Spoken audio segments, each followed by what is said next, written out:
Hi everybody, it's me again.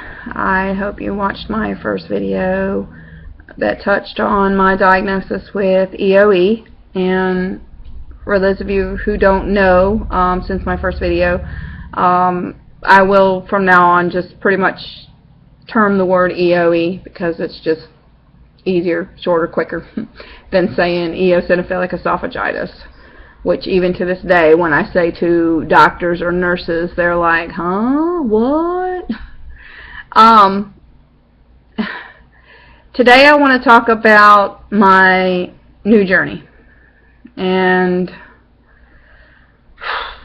this is very difficult. Very difficult. Because as of last week, I learned that I will be giving up all food. And that may seem somewhat shocking. In fact, it's shocking to the very few people that I've told. They're very shocked by that.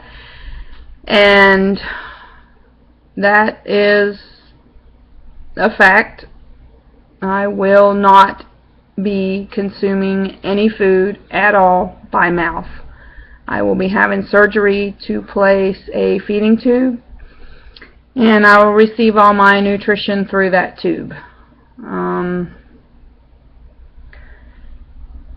In my mind, going back 15 years or more, I've always known that I've had a serious problem with food. And I remember the first time I ever said to a doctor, all food makes me sick. And I was kind of brushed off, laughed off, whatever, because, you know, at that time, this disease was not really prevalent, and it is on the rise. But once I did get my diagnosis, I was kind of like, see, I told you, I told everybody that yes, all food makes me sick.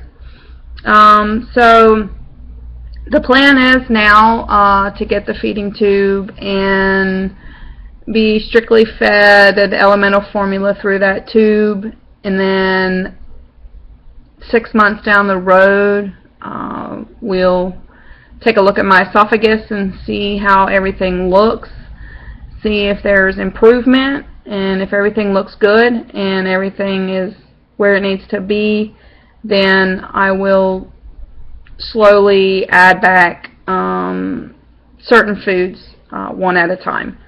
And so that's where I stand today. And I've had a difficult time the past week, just churning this over in my mind and thinking about it, and no, I'm not going to do this, yes, I need to do this, and just back and forth, and it's been very difficult. Another part that has been difficult for me is, you know, who to tell, who do I not tell? Maybe I should just do this and keep this a secret and not say anything to anybody.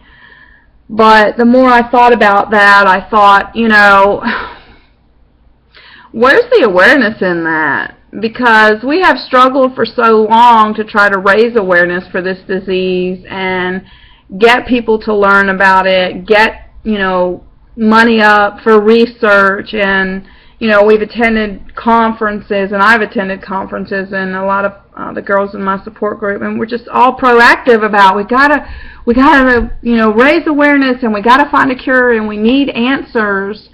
And so I thought, if I keep this secret, then that's not raising awareness. So I've decided I'm putting it out there for everybody, and I'm not going to hide it. And, you know, if you have questions, then I'm going to answer them to the best of my ability. But it's very, very important that we do find answers to this disease, because it is a very difficult journey. It's very, like I stated in my first video, it's very life-changing. So it is time for me to get my word out there and let everybody know that when I come back from surgery, I will not be eating food. Try your best not to offer me any food. But if you do, it's okay. I understand, because it is a very difficult daily thing, especially in such a food-dominated society. Everywhere I go, there's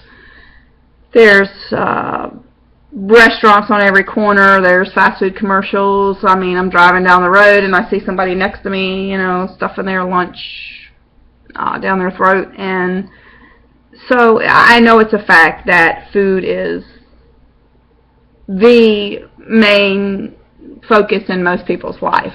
So I will learn to live with that, and I just really appreciate all of you that are there to support me through this and that will help me through it. And thanks again for listening, and I'll see you next time. Thanks.